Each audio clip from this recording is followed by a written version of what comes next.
제 인생이 화려할 것 같지만 화려하지 않은 인생이었던 시절을 좀 이야기하려고 합니다. 제가 부산에서 태어난 건 다 아시죠? 네. 크면서 롯자이언츠 선수라고 하면 최고였습니다.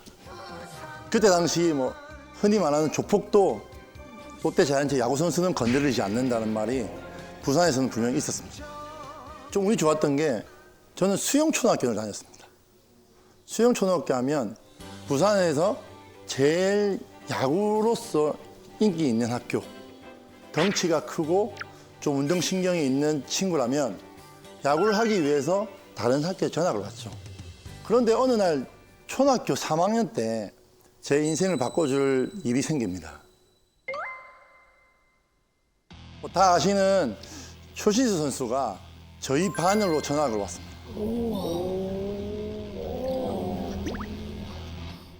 전학 오면서부터 야구 유니폼을 입고 들어왔습니다.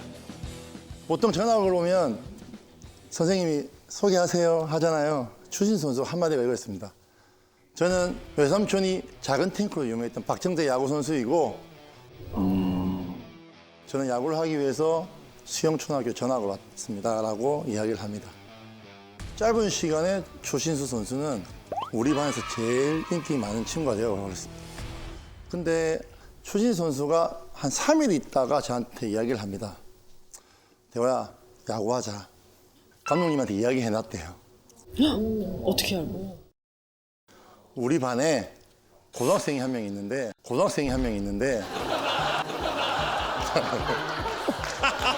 진짜 우리 반에 고등학생이 한 명이 앉아 있는데 걔는 야구를 꼭 시켜야 된다고. 그 얼떨결에 제가 감독님한테 따라갑니다. 실수. 갔는데 감독님 공을 몇 개 던져보라 하고 몇 골 쳐보라고 했는데 가볍게 쳐도 멀리 치고 던지는 것도 좀 잘 던졌던 것 같아요. 그래서 감독님께서 같이 야구를 하자. 근데 저는 집이 그렇게 넉넉하지는 못했습니다.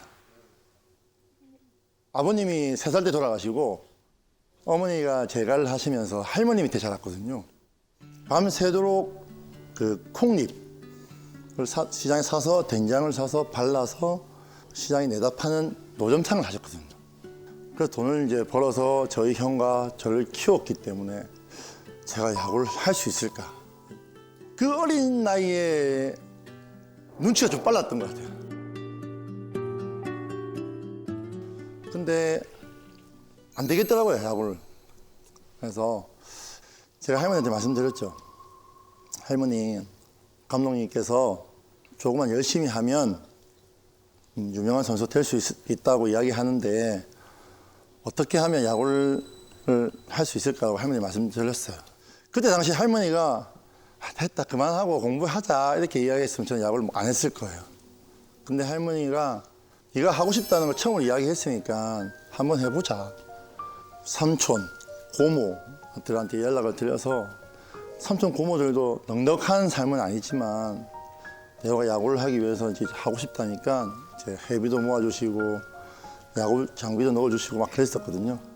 그런데 제가 이제 계속 크잖아요. 초등학교 때 이만했는데 1년에 막 7cm씩 크니까 장갑도 안 맞고 스파이크도 안 맞고 하니까 돈이 더 들었겠다. 돈이 더 들기죠. 그러니까 뭐 하나 살 때마다 할머니가 결혼하실 때 폐물이십니다. 폐물, 쌍가락지. 그거를 전당포에 맡기십니다.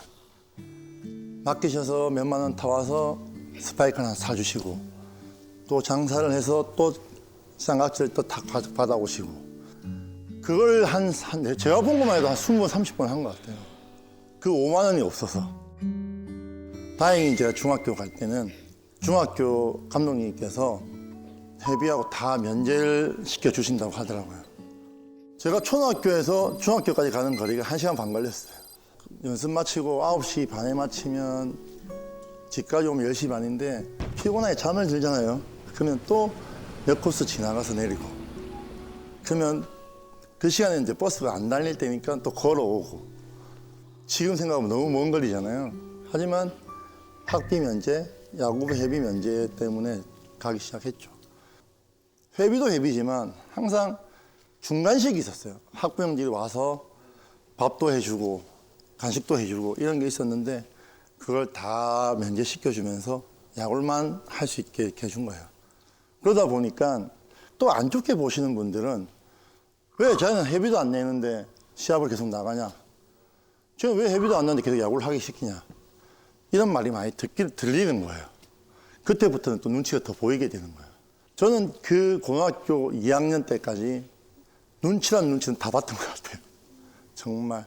이제부터는 나는 진짜 실력으로 남아야 된다.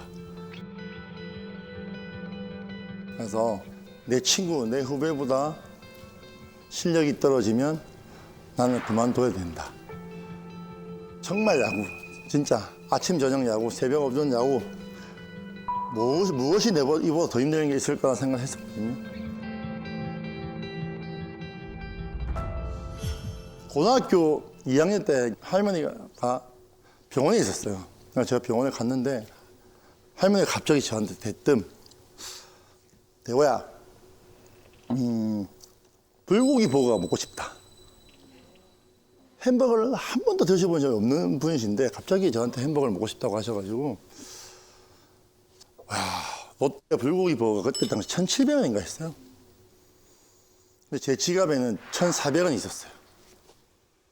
할머니가 그걸 모르실 거라 생각을 한 게 아니고 돈이 없어서 불고기 버거랑 비슷한 맛이 똑같은 대리버거 1,200원 하더라고요. 대리버거를 사서 할머니한테 갖다 드렸어요. 할머니가 너무 맛있게 드시고 대호야 너 너무 맛있다. 그래서 그 다음 달에 제가 이제 용돈을 또 받아서 제 할머니가 또 그때 먹었으니까 맛있는 거 사서 이제 불고기 버거 사서 가야지 하고 했는데 한 2주 뒤에 할머니 돌아가셨어요. 야, 근데 지금도 생각하면 롯데리아 가서 불고기 버거 보면 할머니 생각이 많이 나요.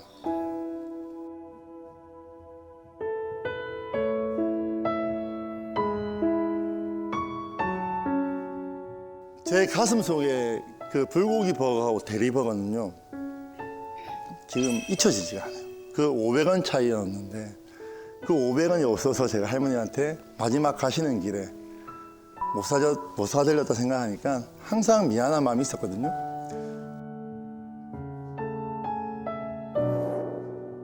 그 할머니한테 성공을 해서 호강을 시켜주고 싶었는데 그래서 제가 태어나서 처음으로 이제 할머니가 돌아가시고 야구를 시작하고 그만해야겠다는 생각을 했었습니다. 내가 야구를 성공해도 누구한테 호강시켜주나 누구한테 돈을 쓰나 필요가 없었어요, 솔직히. 그때 당시 그래서 고등학교 코치님이셨던 분이 저한테 오셔서 대호야, 이때까지 할머니 고생하고 이대호라는 손자를 키웠을 때 야구선수로 성공하는 걸 너무나 보고 싶지 않겠냐라고 하셔가지고 아무 생각도 안 했어요. 그때부터는 야구만 했어요.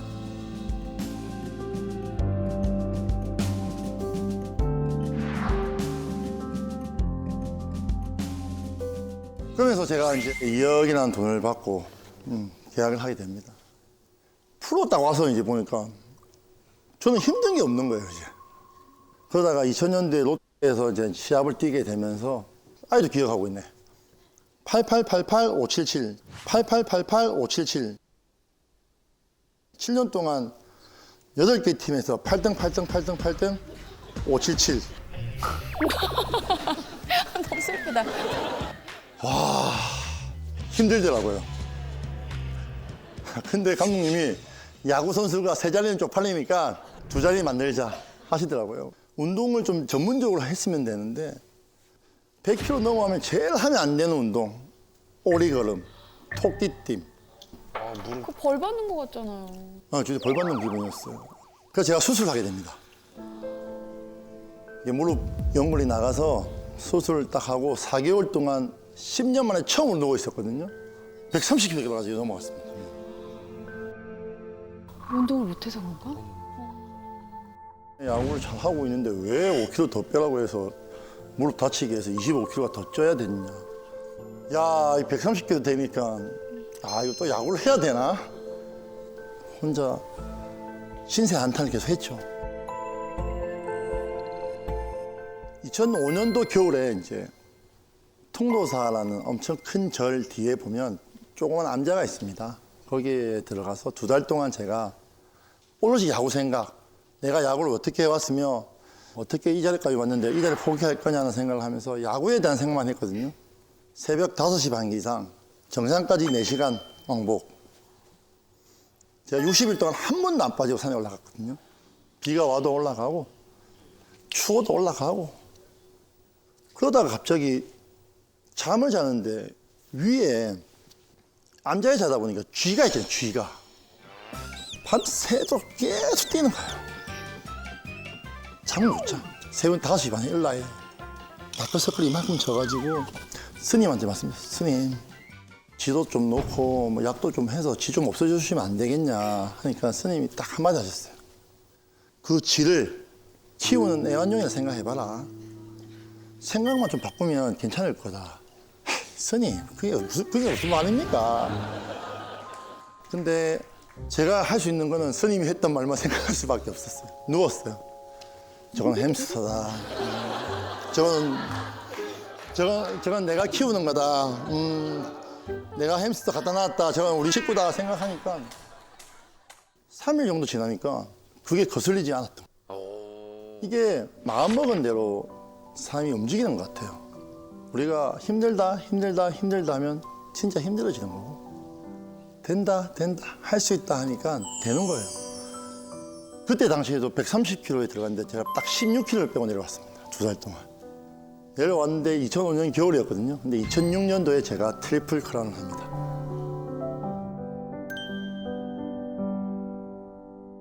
힘든 뒤에는 꼭 행복이 찾아오더라고요. 지금은 너무 행복하고 와이프랑 아기들 커가는 거 보면서 너무 행복한데 뭐 예전에는 저도 이런 가정을 꾸밀 수 있을까라는 게 꿈이었어요. 저는 어렸을 때 야구 잘하는 것보다 행복한 가정이 제 꿈이었어요. 집에 가면 엄마 아빠 있는 거. 지금 와이프를 만나면서 인생이 다 바뀌었습니다.